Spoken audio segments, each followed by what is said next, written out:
Hello दोस्तों आज है मकर संक्रांति और मैं चढ़ा हुआ हूँ छत पे क्योंकि मैं इस वक्त हूँ गुजरात में। और गुजरात में हर 14 जनवरी को काइट फेस्टिवल होता है। हम लोग इसको गुजराती में उत्तरायण बोलते हैं, लेकिन इसी के साथ देश के कई कोनों में दूसरे त्यौहार भी मनाए जाते हैं, जैसे कि लोहड़ी, और साउथ में मनाया जाता है पोंगल, और यहाँ पर मनाया जाता है मकर संक्रांति, और इसका दूसरा नाम हम लोग बोलते हैं उत्तरायण। तो सभी लोगों को इन सभी त्योहारों की हार्दिक शुभकामनाएं। हालांकि वीडियो थोड़ा लेट आएगा, लेकिन फिर भी जब भी आएगा शुभकामनाएं तो शुभकामनाएं रहेंगी। अभी दोस्तों मैं चढ़ा हुआ हूँ छत पे और मैं अभी उड़ाने वाला हूँ पतंग। तो खैर इस वीडियो में पतंग कैसे मैं उड़ाऊंगा ना, वो सब चीज़ों को मैं कोई यहाँ पे ट्यूटोरियल नहीं दिखाने वाला हूँ। लेकिन यस, अगर आपको इस वीडियो में कुछ बैकग्राउंड की नॉइस आए या कुछ म्यूजिक सिस्टम की नॉइस आने लगे तो प्लीज़ चला लीजिएगा। और मुझे अभी तक बिल्कुल नहीं पता है कि इस वीडियो में वॉइस क्वालिटी कैसी रहने वाली है, लेकिन मैं आज की वीडियो में मैं एक बात करना चाह रहा हूँ कि भाई इंडिया जो है वो यूके या किसी भी फॉरेन कंट्री से बेटर किन मायनों में है, किन टर्म्स में है। तो दोस्तों पिछले 2-3 वीक से मैं इंडिया में हूँ, तो मैंने कुछ तो पाया कि हाँ यार, ऐसा भी नहीं है कि यार इंडिया बिल्कुल ही बेकार है और सब लोग जो एक दौड़ में लगे हुए हैं कि यार हमें किसी भी करके कैसा भी करके हमें फॉरेन कंट्री चले जाना है। तो उन लोगों को मुझे लगा कि मैं भी कुछ बताऊं कि भाई देखो, ऑफ कोर्स दूसरी कंट्रीज बहुत अच्छी हैं, मैं इस पे कहीं मना नहीं करता, लेकिन अपनी कंट्री में भी कई ऐसी अच्छी चीज़ें हैं, कई ऐसा हमारे पास एडवांटेजेस हैं जो आपको हो सकता है कि दूसरे कंट्रीज में ना मिले। तो बने रहिए इस वीडियो पे। मेरा नाम है ईशान मलिक, आप देख रहे हैं चलो यूके चैनल। भाई सबसे पहली चीज़ जो मुझे लगा कि भाई इंडिया में ये तो बेस्ट है, या कहें कि हमारी जो एशियन कंट्रीज है, इंडिया, पाकिस्तान, बांग्लादेश, नेपाल, श्रीलंका, यहाँ पर जो हमारे पास जो सबसे बड़ा एडवांटेज है वो है फैमिली एंड रिलेशंस का। मैं ऐसा बिल्कुल नहीं कहता कि भाई जो गोरे लोग हैं या जो दूसरी कंट्रीज़ में, वेस्टर्न कंट्रीज़ में जो है वो लोग अपने रिलेशंस, अपने फैमिलीज़ की रिस्पेक्ट नहीं करते या उनके साथ कोई वो बॉन्डिंग नहीं रखते और एनीथिंग लाइक दैट। मैं ऐसा बिल्कुल नहीं कह रहा हूँ, लेकिन हमारे यहाँ क्या होता है, क्योंकि लोग बहुत ज़्यादा होता है और हमारा अभी भी कई मायनों में ऐसा होता है कि हम लोग एक दूसरे की लाइफ में थोड़ा इंटरफेयर करते हैं। हमारे पेरेंट्स जो होते हैं वो हमारी लाइफ में थोड़ी दखलंदाजी करते हैं। हम जो है हमारे जो सिबलिंग्स होते हैं उनकी लाइफ से थोड़ा कनेक्टेड रहते हैं, उनको पूछते रहते हैं। हालांकि अब्रॉड में भी ये सब चीज़ें होती हैं, लेकिन फिर भी एक उनका जो कल्चर है कि भाई उनके बच्चे जो है वो 18 साल 19 साल के बाद जो है वो घर से निकल जाते हैं और अपने हिसाब से अपनी लाइफ जीते हैं। यहाँ पर हमारे पास कहें कि ये लिबर्टी नहीं मिलती है, या कहें कि ये हमारे पास वो स्ट्रक्चर नहीं होता है। हम लोग एक बड़े लेवल तक हमारे पेरेंट्स के वो कहते हैं ना, उन पर ही डिपेंडेंट रहते हैं। लेकिन हमारे पास जो एक होता है, क्योंकि आबादी इतनी है, तो क्या होता है कि उतना लोनली फील करने का या उतना आइसोलेटेड फील करने का मौका नहीं मिल पाता हम लोगों को, क्योंकि हर वक्त कोई ना कोई अवेलेबल रहता ही है। तो ये एक जो मुझे सबसे बड़ा जो एडवांटेज लगा कि हाँ भाई, जो आपस में जो बॉन्डिंग और एक दूसरे की लाइफ में ताका जाकी, कहने को डिस्टर्बेंस हो सकती है। कई लोगों को अभी भी इस बात को लग सकता है कि यार ये क्या बकवास कर रहा है, यही चीज़ों से तो हम छूट कर जाना चाह रहे हैं, हमें हमारी इंडिपेंडेंस ही तो हमें चाहिए। लेकिन जब आपको इंडिपेंडेंस मिलेगी तो तब आप थोड़ा समझोगे कि नहीं यार, ये फैमिली के साथ ये त्यौहार एंजॉय करना, या कहें कि उनके साथ बाहर जाना, ये सब चीज़ें फिर आप मिस करते हो। तो फिर जब ये सब चीज़ें आप देखने लगते हो, मिस करते हो, तब आपको इन सब चीज़ों की वैल्यू दिखाई देती है। अब दूसरा पॉइंट जो है जिस पे तो मैं इतना कॉन्फिडेंट हूँ, इतना मैं यानी कहें कि प्राउड फील करता हूँ, और मैं है ना इस चीज़ पे अगर मेरे साथ कोई आर्ग्यूमेंट करे ना, मैं तो घुसेड़ मारने तैयार हूँ। मैंने कहा भाई यहाँ पे जो कुछ लग्जरी और जो कुछ कंफर्ट हमें मिल रहे हैं वो यार फॉरेन में तो नहीं मिल रहे हैं। यानी मैं साफ बोलूँगा, मैं घर पे आया हूँ ना, मेरा तो मन कर गया मैं अपनी कामवाली को गले लगा लूँ। जी हाँ दोस्तों, जो लग्जरी, जो कंफर्ट, जो सर्वेंट की जो एक फैसिलिटी जो हमारे यहाँ पे हमको मिली है, वो यार आप पैसा दे के भी वहाँ ख़रीदना मुश्किल हो जा रहा है। यानी मैं आपको अपनी ट्रू स्टोरी बताऊँ, अभी लंदन में मैं जिस घर में रहता हूँ, हम लोग 8 लोग रहते हैं, 8 BHK में हम लोग रहते हैं। तो हमारे क्या हो रहा है कि भाई थोड़े झगड़े होते हैं ये क्लीनिंग और उसको लेके। तो भाई मैंने एक बार एक सॉल्यूशन रखा कि भाई मैंने कहा हमारे यहाँ आती है कामवाली तो नहीं कहेंगे, कुछ कॉलेज के 2-3 बच्चे आते हैं, सर्वेंट आते हैं, जो हफ्ते में 1 दिन आते हैं और क्लीनिंग करके जाते हैं। तो मैंने भाई हमारे 8 जो लोग रह रहे हैं उनको बोला, मैंने कहा भाई देखो एक काम करते हैं, 10-10 15-15 पाउंड निकालते हैं, उन्हीं का बोलते हैं कि भाई हफ्ते में 2 दिन आने का रखो, और भाई ये क्लीनिंग ने, वेसल्स ने, जो भी है तुम सब करके जाओ। तो ये गोरे साले इतने, मेरे मुझे यार गालियाँ निकलवा दोगे यार अभी आप लोग। तो ये ऐसे चिंगूज हैं, मुझे लगा यार तुम लोग क्या कुछ आता नहीं है, बिजनेस सेंस है नहीं, तुम्हारे बाप दादाओं ने हमसे गुलामी करवा ली लेकिन तुमसे कुछ नहीं होता। तो ये लोग साले मुकर गए, बोले हम 10-10 पाउंड 15-15 पाउंड एक्स्ट्रा ना दें।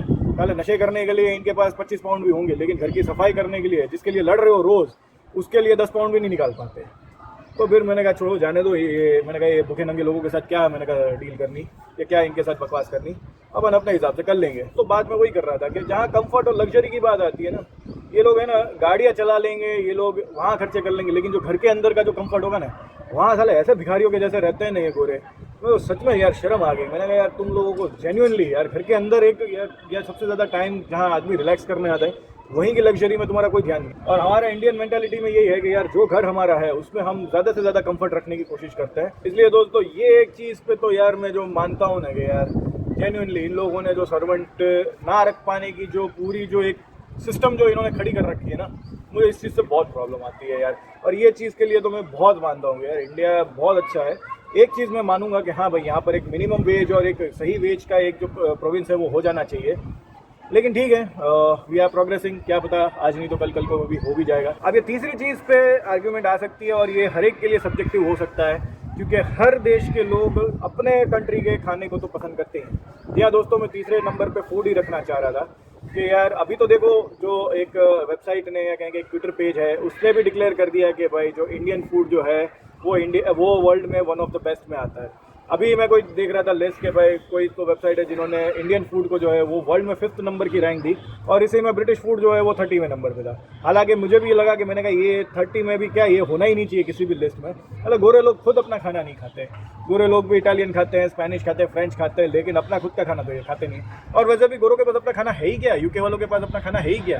पहले ब्रेड के ऊपर इधर उधर कुछ भी करते रहते हैं। हम लोग जो पफ और पैटीज जो खाते रहते हैं उसी के साथ ये लोग कुछ चीज़ें मिक्स करके खाते रहते हैं। और मैं तो अपने कई वीडियो में कई बार बोला हूँ कि यार दोस्तों, अगर मुझे आप लोगों को काला पानी की सज़ा आज के टाइम में देनी होगी ना, तो मैं आपको अंडमान की जेल में नहीं भेजूंगा। मैं आपको किसी ऐसी जगह पे या ऐसा कुछ आपका बंदोबस्त करूंगा कि आपको ज़िंदगी भर जो है ब्रिटिश खाना ही खाना पड़े। वो आपके लिए काला पानी या कहेंगे किसी जहर से कम नहीं होगा।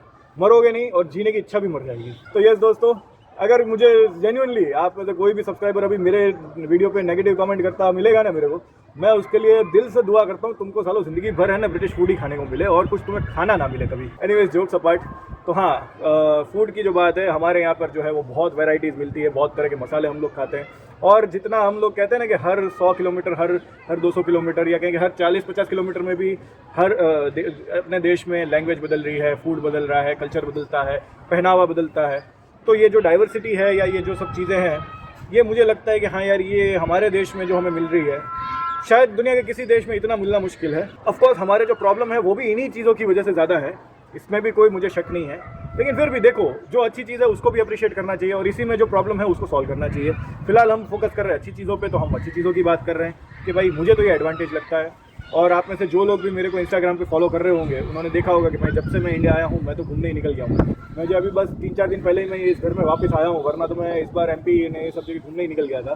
तो जो मैंने इंदौर, भोपाल, उज्जैन ये सब जगह पे मैं जो घूमा हूँ, मैंने जो खाना खाया है और जो मैंने कहा कि ज़िंदगी का यार असली स्वाद, ज़िंदगी के असली मज़े तो यार एक अच्छा खाना मिल जाए ना उसी में। अब देखो दोस्तों, हम लोगों ने अगर फूड की बात करी है तो हमें टूरिज़्म की बात भी करनी ही चाहिए, क्योंकि ये दोनों मुझे कहीं ना कहीं लगता है कि कनेक्टेड हैं। जैसे मैंने अभी बोला कि मैं अभी इतने टाइम तक घूम ही रहा था, मैं 2-3 दिन पहले ही घर वापस आया हूँ। तो दोस्तों ये मैंने बहुत बार पाया, क्योंकि मैं यूके से अभी तक मैं 3 बार वापस आया हूँ और मैं जब भी आया हूँ मैंने कहीं ना कहीं मैं घूमने निकल गया। पहली बार आया तो मैं हिमाचल घूमने चला गया था, इस बार जो है मैं MP घूमने चला गया था। अगली बार मेरा प्लान बन रहा है कि या तो मैं नॉर्थ ईस्ट जाऊँगा या मैं कश्मीर जाऊँगा, और एनी प्लेस, अभी तक कुछ डिसाइड नहीं किया है। लेकिन जो मैंने पाया कि भाई यार हमारे पास इंडिया में ना हर तरह की चीज़ें हैं, हर तरह की कहेंगे टूरिस्ट अट्रैक्शंस या कहेंगे घूमने की जगह अवेलेबल है। बीच पे जाना है तो गोवा, अंडमान, बहुत सारी जगह अवेलेबल है। अगर कहेंगे पहाड़ों में जाना है तो भी हमारे पास बहुत सारे, शिमला, मनाली और नॉर्थ साइड के बहुत सारे ऑप्शन है। बर्फ़ देखनी है तो कश्मीर, हिमाचल, नेपाल, ये सब भी हम जा सकते हैं। नेपाल के आसपास यहाँ भी हम जा सकते हैं। और अगर कुछ नहीं तो यार कहें कि ग्रीनरी देखनी है तो भाई हम केरला जा सकते हैं, या कहें कि वो नदियाँ ने वो सब देखने का मन है, तब भी हमारे पास बहुत ऑप्शन हैं। तो यस, ये कोई भी जब मुझे कहता है ना कि यार इंडिया में यार टूरिज़्म के ऑप्शन नहीं है, बाहर जितना मज़ा नहीं आता है, ये डिबेट तो मेरी जब मैं इंडिया में रहता था ऑफिस में ये ना गॉसिप होती थी या कहेंगे डिबेट्स होती थी, तो मैं वहाँ भी बहुत कह के अपना ही स्टैंड लेता था इस चीज़ पे कि देखो भाई, बिल्कुल मैं मना नहीं करता कि भाई बाहर घूमने का, ने बाहर की चीज़ों को एक्सप्लोर करने का अपना एक मज़ा है, वो भी बहुत अच्छी चीज़ें हैं। लेकिन जो कुछ गधे जो ये बोलते हैं ना कि यार हाँ इंडिया में तो कुछ है ही नहीं, हमारे यहाँ घूमने की कोई जगह ही नहीं होती है, ये होता है वो होता है, तो मैं बोलता हूँ देखो भाई जो भी होता है, लेकिन हमारे पास सारे ऑप्शंस अवेलेबल हैं। एक ही दिक्कत मैं थोड़ा बोलता हूँ हमेशा कि यस थोड़ा सफाई का इश्यू है हमारे यहाँ पर, लेकिन यस मुझे भी लगता है कि अब जो है इसमें थोड़ा काम हो रहा है। स्पेशली जब मैं इंदौर या कहेंगे MP जब मैं घूमा हूँ इस बार, तो मुझे बहुत यकीन हुआ कि हाँ भाई इंदौर या इस तरह की जगहों से देश जो है वो सीख सकता है कि भाई हाँ एक शहर को क्लीन भी रखा जा सकता है, सफाई पे भी ध्यान दिया जा सकता है, और स्पेशली जो टूरिस्ट प्लेसेस है वहाँ पर तो खास ध्यान रख सकते हैं। लेकिन ठीक है, धीरे धीरे जो है टूरिज्म पे भी काम हो रहा है। एटलीस्ट टूरिस्ट अट्रैक्शन को तो कहें कि साफ सफाई मेंटेन करी जा रही है, मैंने कई जगहों पर नोटिस। एंड मुझे इस बात पे पूरा यकीन है कि भाई एक टाइम आएगा कि जब हमारा देश में एटलीस्ट सारी अट्रैक्टिव प्लेसेस तो क्लीन ही मिलेंगी हमको। इसके बाद बात करें यूके के सबसे प्रॉब्लमेटिक चीज़ की, वो है वेदर। जी हाँ दोस्तों, यूके का वेदर तो भाई मुझे बताने की ज़रूरत नहीं है। यानी यूके में स्पेशली अगर अभी आप लोगों में से जो लोग भी आए होंगे सितंबर इनटेक में या जनवरी इनटेक में, तो सबसे पहले यही नोटिस करेंगे कि यार 4 बजे में अंधेरा हो जा रहा है, 7 बजे में चीज़ें बंद हो जा रही है, हम जाए तो जाए कहाँ, कह रहे तो करे क्या। और क्योंकि देश में आबादी नहीं है तो इतना सन्नाटा, इतना खाली लगता है ना देश, और वेदर ऐसा ठंडा रहता है और लोग भी साले ऐसे ठंडे होते हैं कि साला कुछ मूड नहीं होता बनता कुछ करने का। तो वेदर ऐसा है कि भाई इतना ठंडा रहता है कि ज़्यादातर टाइम तो क्या है कि विंटर में कोई आप टूरिस्ट एक्टिविटी कर ही नहीं सकते। थोड़ा बहुत आसपास में घूमने गए उतना ही, बाकी कोई बहुत आप लंबा जा नहीं पाओगे। उसमें भी अगर आप नॉर्थ यूके की तरफ रहते हो, थोड़ा स्कॉटलैंड वेल्स उस तरफ रहते हो, तो वहाँ तो और भी ठंड होती है। ये लंदन और इस तरफ तो फिर भी ठीक है कि भाई थोड़ा गर्म रहता है, लेकिन इस साल तो वो भी नहीं रहा है यहाँ तो। इस साल तो वहाँ भी बहुत ठंड हो रखी है इस एरिया में भी। तो इस वजह से होता यही है कि भाई 4 बजे में अंधेरा हो जाता है, 5-6 बजे तो लोग ऑफिस से छूटते हैं, फिर कहीं जाने का मन नहीं करता। बहुत गए तो जिम गए तो गए, बाकी उससे ज़्यादा कहीं जाते आते हैं नहीं विंटर में। समर में बहुत घूमते हैं। समर जो है मैं मानता हूँ, समर तो यूरोपियन कंट्री के, चाहे यूके ले लो हम या जर्मनी ले लें, स्विट्जरलैंड ले लें, कोई भी कंट्री ले लो यूरोप की, समर में बहुत मज़ा आता है। समर का मैं एडवांटेज यार मैं यूरोप कंट्री को दूंगा कि भाई वेदर की अगर सिर्फ बात करनी है मुझे, तो भाई समर में यूके भाई बहुत बढ़िया लगता है। लेकिन वहाँ पर एक ही है, अब क्योंकि मैं तो गुजरात से बिलोंग करता हूँ, तो यहाँ पर तो हमने 50 डिग्री टेम्परेचर भी हमने तो झेला है, तो हमको शायद इतनी गर्मी नहीं लगती। लेकिन हाँ, जब वहाँ पर भी 22 डिग्री 23 डिग्री हो जाते हैं यूके में, इतनी गर्मी लगती है। और अभी क्या है, अभी भी मेरे को तो हो गए 2-2.5 साल, लेकिन अभी भी मेरे में इतना कॉन्फिडेंस तो नहीं आया कि मैं यार कपड़े उतार के घूम पाऊँ। लेकिन फिर भी यहाँ पर मैं बोलूँगा कि यहाँ पर मैं 50-50 रख सकता हूँ कि भाई समर है तो यूके में बहुत मज़ा आता है, बहुत अच्छा लगता है, वहाँ पर मैं बोलूँगा कोई प्रॉब्लम नहीं है। लेकिन जब समर नहीं है तो वो जो पूरा टाइम जो है वो यूके का मोस्ट डिप्रेसिंग टाइम है, और वहाँ पर कुछ आपको करने का ना मन करेगा ना मज़ा आएगा। एंड आखिरी चीज़ जिसकी मुझे बात करनी है वो है टेक्नोलॉजी। जी हाँ दोस्तों, यूके में स्पेशली अगर मैं टेक्नोलॉजी की बात करूँ, क्योंकि मैं आईटी का ही बंदा हूँ, मैंने इतना देखा कि टेक्नोलॉजी में यार यूके यार बहुत पीछे है। जेन्युइनली वक्त तो मेरा मानना ही हो गया कि मैंने कहा अगर नंबर 1 यूएस है ना, तो नंबर 2 इंडिया ही है टेक्नोलॉजी की चीज़ों में। स्पेशली अगर मैं बैंकिंग की बातें करूँ, जैसे हमारे यहाँ होता है कि अब तो यार मैंने देखा कि यार अभी अमेज़ॉन फ्लिपकार्ट से अगर मैं यहाँ पे से कुछ मंगा रहा हूँ, तो यार मुझे याद है कि मैंने अभी मंगाया कुछ यार 200 रुपये की चीज़ मंगाई मैंने, अरे उसके लिए भी OTP मांग रहा है मेरे से।